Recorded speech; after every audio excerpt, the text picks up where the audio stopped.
Hoy, tomémonos un tiempo para estudiar la palabra de Dios con el sermón titulado Después de aquel día. Una vez que nacemos en esta tierra, estamos destinados a dejar este mundo. Entonces, ¿qué tipo de situación se presentará después de que dejemos este mundo? Dios dice que cada acción que hagamos, mientras estemos vivos y activos, determinará nuestra vida después de aquel día. ¿No es una enseñanza bíblica extremadamente importante? Por ello, nunca debemos vivir nuestra vida de ahora, sin sentido y con indiferencia, carente de valor. ¿Qué tienen todos sin duda al final? Todos tienen una vida después de aquel día. El día en que se determine el destino de todos llegará a todas las personas, sean ricas o pobres, poderosas o comunes. ¿No es así? Así pues, ¿qué podemos decir de los tiranos, los perseguidos, los famosos y la gente normal? Todos están inevitablemente condenados al mismo destino de abandonar este mundo. Sin embargo, dejar este mundo no es el final. Lo que importa es la situación después de aquel día. Entonces, ¿qué determina nuestra vida después de aquel día? Todo lo que decimos, pensamos y actuamos en cada momento, mientras vivimos en esta tierra, se acumula y converge para determinar nuestra vida después de aquel día. Dada esta enseñanza de la Biblia, nunca debemos desperdiciar la vida de hoy en cosas vanas. Veamos Hebreos capítulo 9, versículo 27.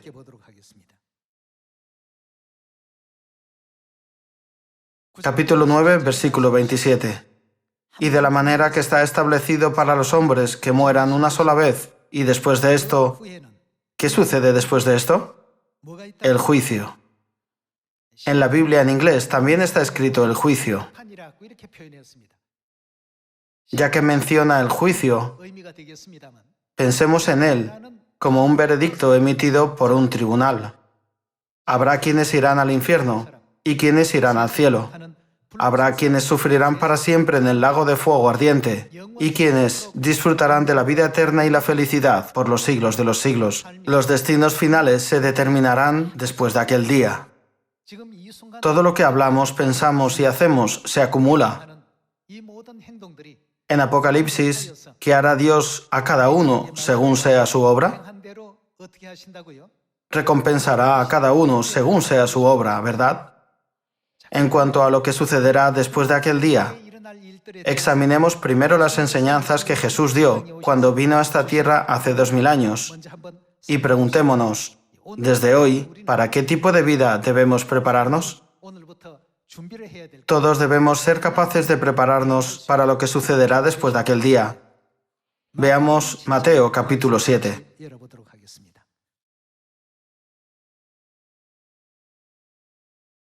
En Mateo capítulo 7, versículo 21, Jesús dice, «No todo el que me dice, Señor, Señor, entrará en el reino de los cielos».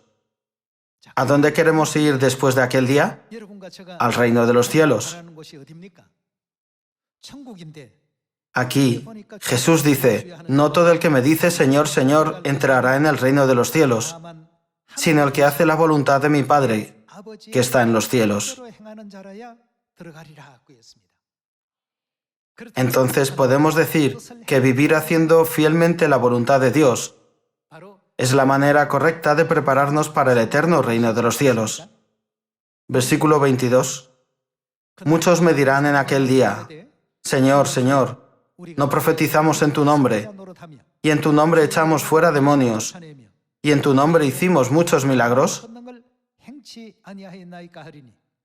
Y entonces les declararé, nunca os conocí, apartaos de mí, hacedores de maldad. En otras palabras, ¿quiénes son?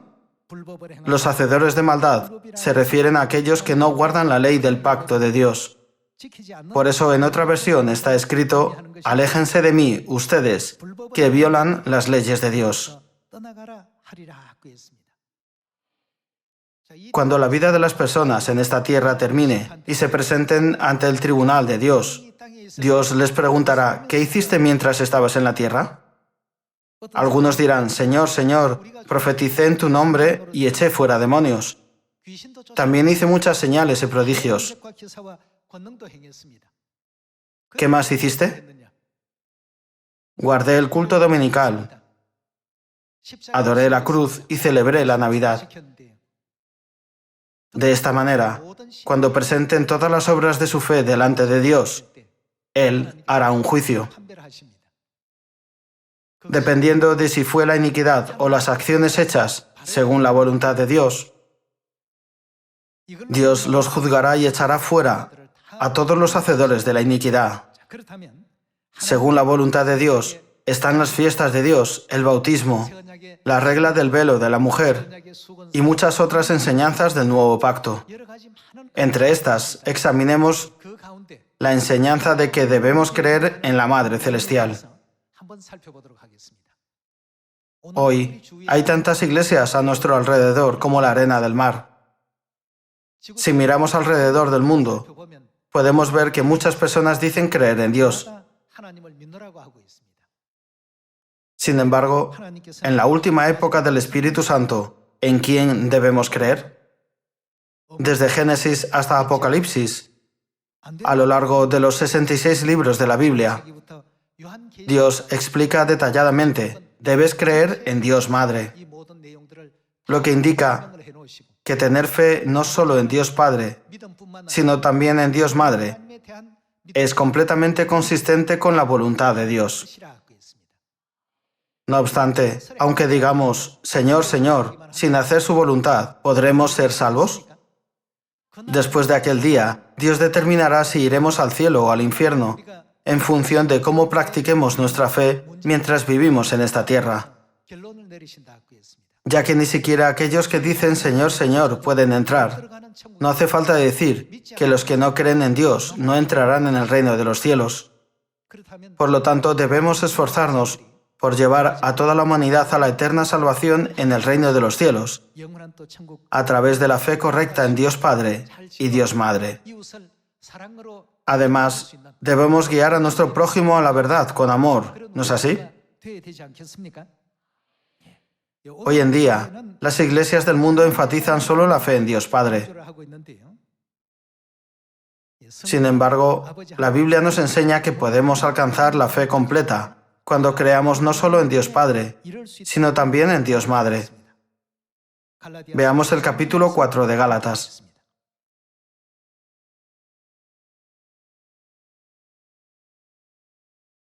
En Gálatas capítulo 4, versículo 26 está escrito: Mas la Jerusalén de arriba, la cual es, ¿quién es ella? Madre de todos nosotros, es libre. Está escrito claramente: Madre de todos nosotros, ¿verdad? Versículo 27. Porque está escrito: Regocíjate, oh estéril, tú que no das a luz. Prorrumpe en júbilo y clama, tú que no tienes dolores de parto, porque más son los hijos de la desolada que de la que tiene marido. Así que, hermanos, nosotros, como Isaac, somos hijos de la promesa. Pero como entonces el que había nacido según la carne perseguía al que había nacido según el Espíritu, así también ahora. Mas, ¿qué dice la Escritura? Echa fuera a la esclava y a su hijo, porque no heredará el hijo de la esclava con el hijo de la libre.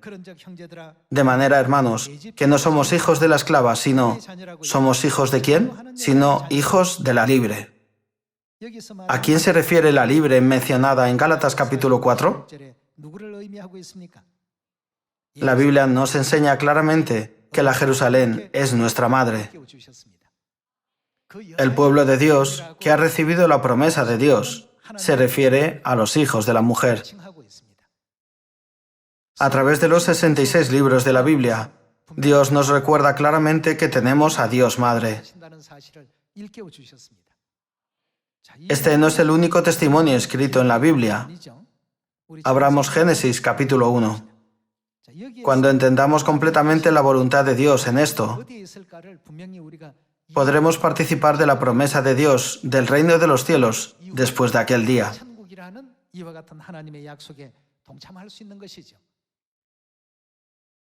Veamos Génesis capítulo 1, versículo 26.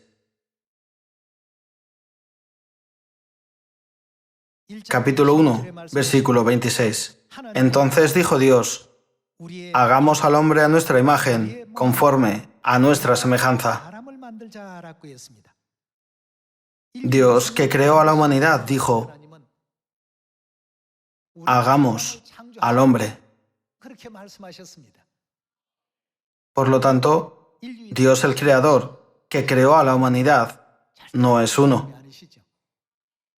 Entonces veamos qué imagen de Dios existe en el versículo 27.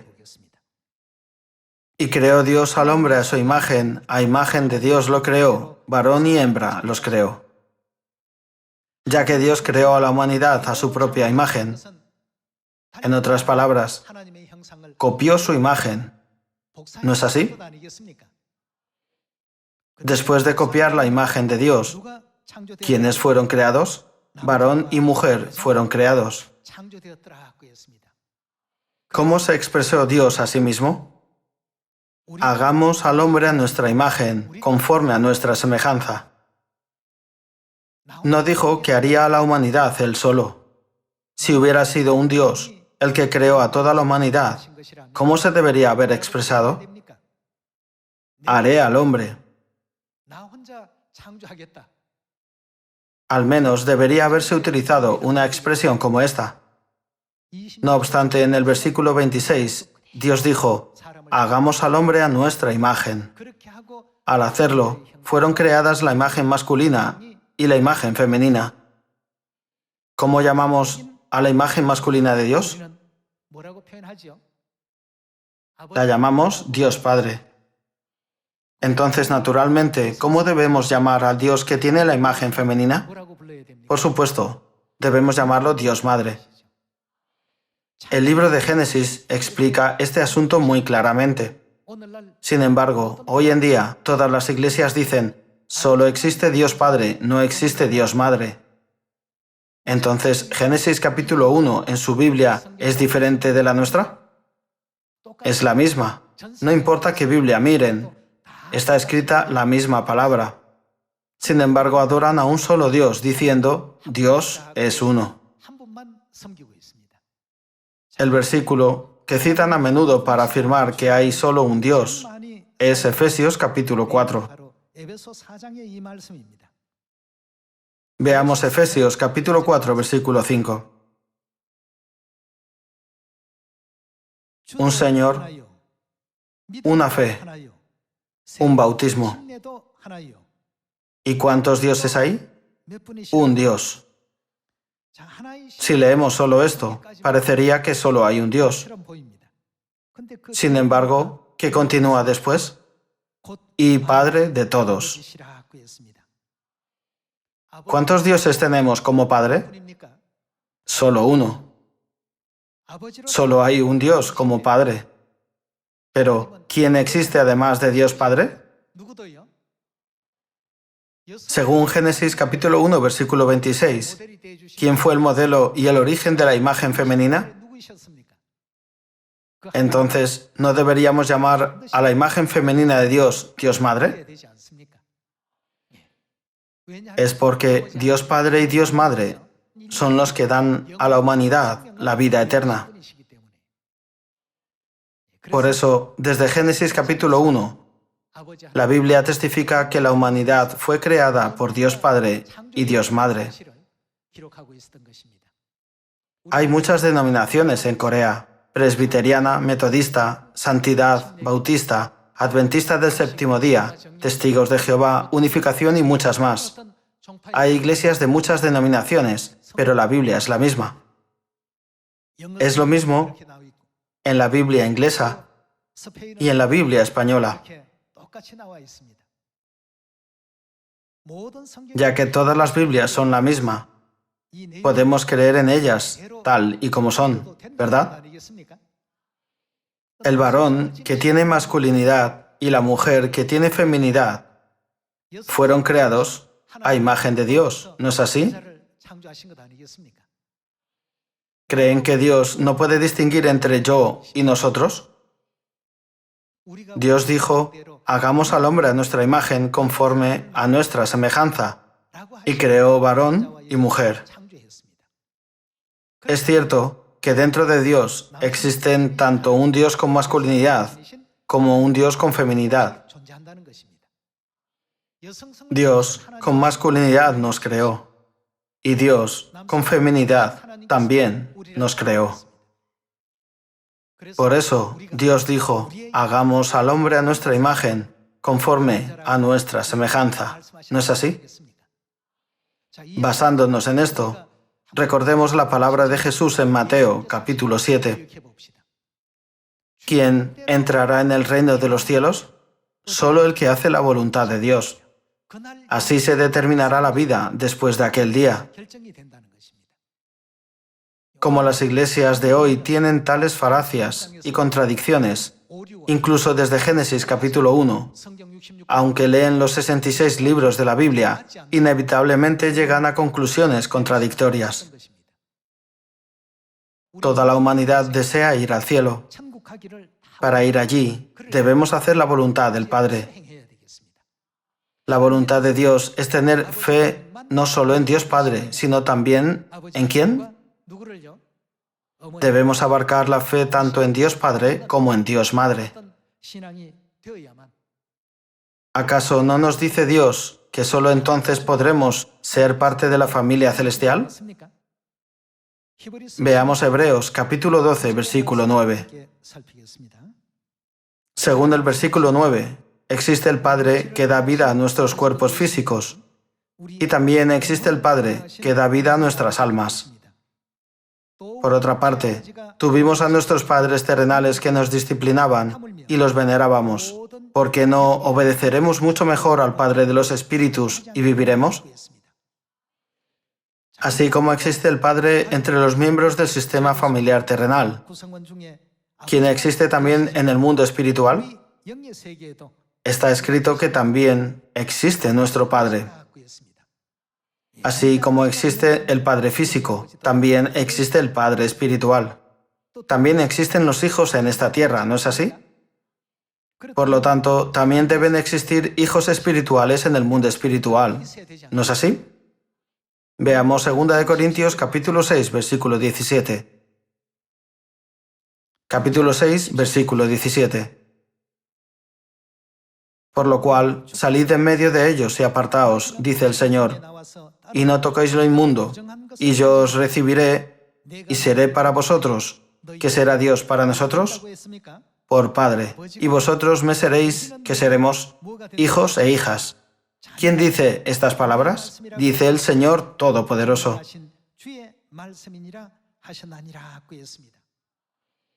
Dios dice, yo soy vuestro Padre, y vosotros sois mis hijos. Padre, hijo, hija e hijos son títulos que se usan exclusivamente en el ámbito familiar.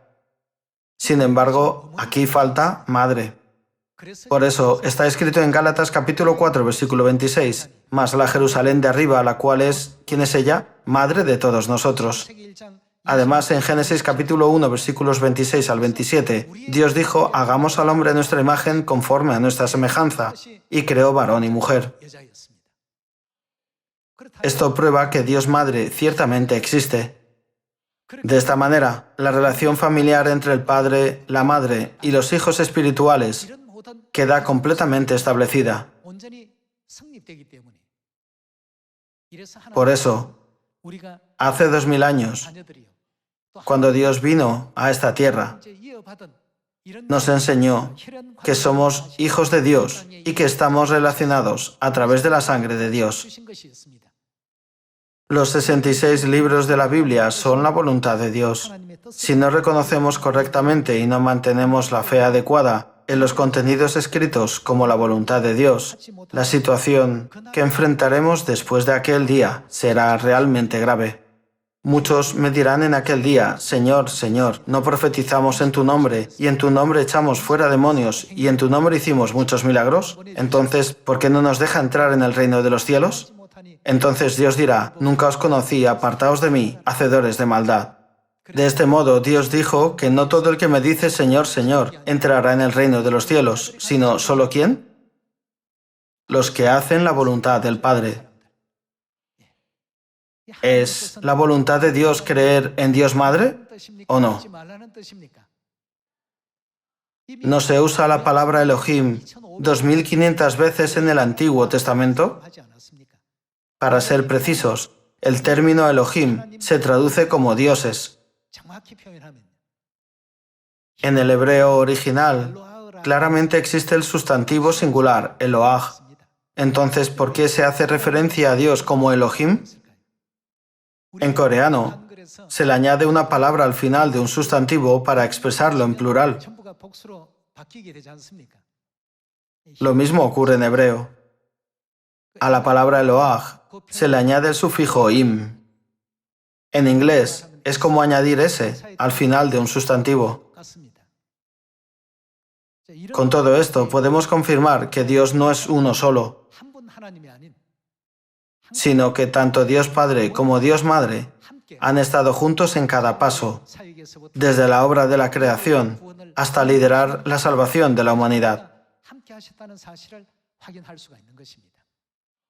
Sin embargo, incluso hoy en día, muchas iglesias dicen, ¿no es extraña la iglesia que cree en Dios Madre? Debemos poder examinar cómo la Biblia testifica sobre este asunto y prepararnos para nuestra salvación después de aquel día. Hermanos, ¿qué tan corta es la vida humana? Las personas de 20 o 30 años pueden pensar que los días que les esperan hasta los 70 u 80 años son abundantes, pero pasan en un abrir y cerrar de ojos. Es sorprendente lo rápido que pasa el tiempo. Pasan 2 o 3 meses sin que nos demos cuenta. Por lo tanto, si consideramos todos estos asuntos, nuestra vida definitivamente no es larga. Es fugaz. Al respecto, la anécdota de Tomás Moro deja un profundo impacto en mi corazón.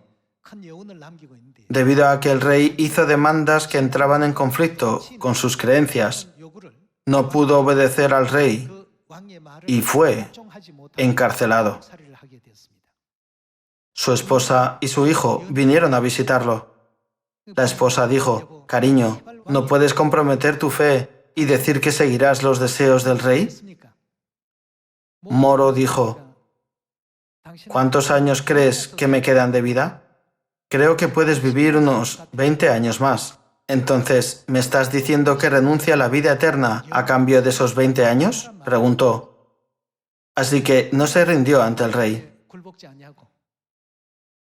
Estaba decidido a no abandonar su fe, de seguir el camino recto enseñado por Dios, solo para prolongar su vida 20 años más.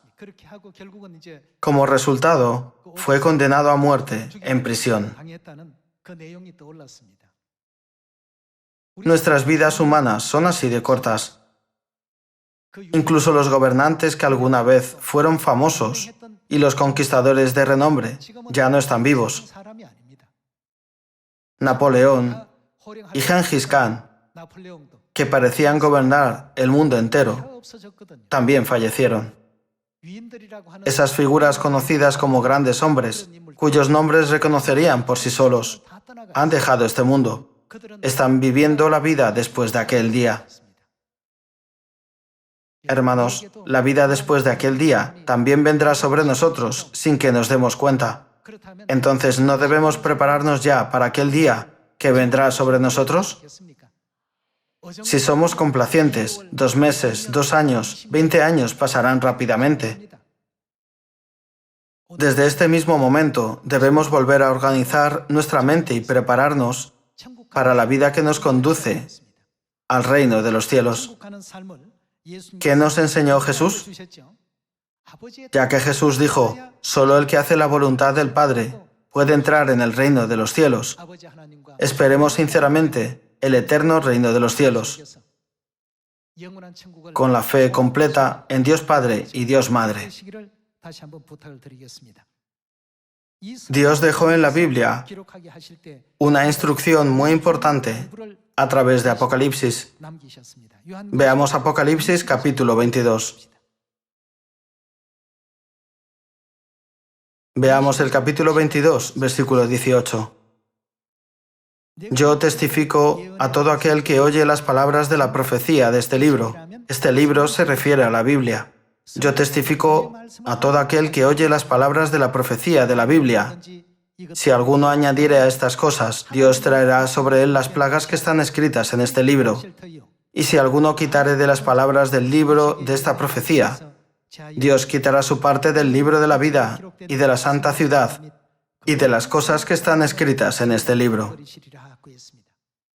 Las palabras de la Biblia nunca deben ser alteradas o cambiadas por los hombres. Hay una razón por la que no se pueden cambiar. La Biblia se refiere a Dios como el Rey de Reyes y Señor de Señores. Los 66 libros de la Biblia son la palabra de Dios.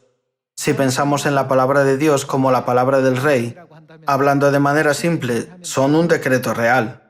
Un alto funcionario o un ciudadano ¿puede modificar arbitrariamente un decreto real? En absoluto. Por eso la Biblia nos enseña que solo el que hace la voluntad del Padre puede tener la seguridad de la vida en el reino de los cielos después de aquel día.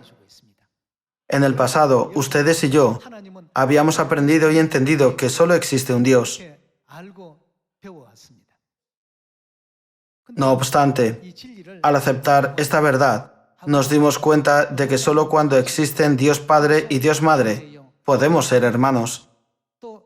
Además, ¿no está escrito que la relación fraternal se establece a través de la verdad de la Pascua del Nuevo Pacto? Veamos Mateo capítulo 26, versículo 17. Capítulo 26, versículo 17. El primer día de la fiesta de los panes sin levadura, vinieron los discípulos a Jesús diciéndole: ¿Dónde quieres que preparemos para que comas la Pascua? Y él dijo: Id a la ciudad a cierto hombre y decidle: el maestro dice, mi tiempo está cerca, en tu casa celebraré. ¿Qué iba a celebrar? La Pascua con mis discípulos. Y los discípulos hicieron como Jesús les mandó y prepararon la Pascua. ¿De quién es la voluntad, la Pascua? También es la voluntad de Dios. Ha pasado mucho tiempo desde que la gente dejó de guardar la Pascua. Desde que la Pascua fue abolida en el Concilio de Nicea en el 325 después de Cristo, ninguna iglesia la ha celebrado hasta ahora, excepto nuestra Iglesia de Dios. La Pascua es lo que Jesús ordenó a sus discípulos que observaran. Pasemos al versículo 26. Veamos la escena de guardar la Pascua. Y mientras comían, tomó Jesús el pan y bendijo, y lo partió, y dio a sus discípulos y dijo: Tomad, comed, esto es mi cuerpo. Jesús dijo que el pan de la Pascua es su santo cuerpo. Veamos el versículo 27. Y tomando la copa, y habiendo dado gracias, les dio diciendo: Bebed de ella todos, porque esto, el vino de la Pascua, es mi sangre del nuevo pacto, que por muchos es derramada para remisión de los pecados. Cuando guardamos la Pascua, heredamos la carne y la sangre de Dios. Los hijos son los que heredan la carne y la sangre de sus padres. Entonces, ¿qué deben tener los que tienen el derecho y el privilegio de llamar a Dios Padre y Madre a través de la Pascua? ¿No deberían tener la sangre de vida de Dios dentro de ellos?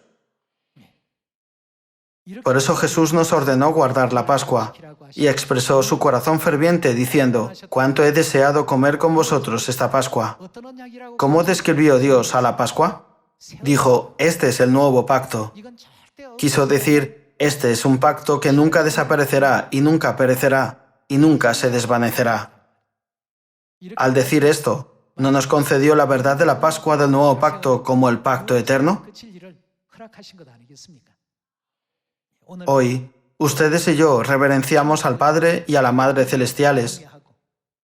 Dios ha concedido la sangre espiritual, que es más espesa que la sangre física, entre los amados hermanos de Sión. Por lo tanto, mirando Juan capítulo 13, versículo 34, ¿qué mandamiento más nos ha dado Dios? Él dijo, un mandamiento nuevo os doy. ¿Qué debemos hacer? Él dijo que os améis unos a otros. En esto conocerán todos que sois mis discípulos. Hermanos, cada palabra tiene su significado y todas las palabras llevan la voluntad de Dios. No olvidemos esto y cumplamos correctamente la voluntad de Dios para que todos podamos regresar al eterno reino de los cielos. Debemos prepararnos para la vida después de aquel día. Después de aquel día, ¿quiénes podrán disfrutar de la vida en el reino de los cielos y quiénes serán considerados dignos de entrar en él? ¿Quién puede entrar en el reino de los cielos? Solo el que hace la voluntad del Padre puede entrar allí. Hoy me gustaría pedir a todos nuestros hermanos que graben en su corazón las enseñanzas de la Biblia que se nos han dado hoy. Siguiendo la voluntad de Padre y Madre con obediencia, encontremos pronto a nuestros hermanos perdidos, que anhelan al Padre, a la Madre y a Sión, y guiémoslos a la verdad, esperando que todos los momentos de hoy se conviertan en un tiempo bendito, construyendo hermosos logros en el viaje al reino de los cielos. Me gustaría concluir el sermón. Muchas gracias.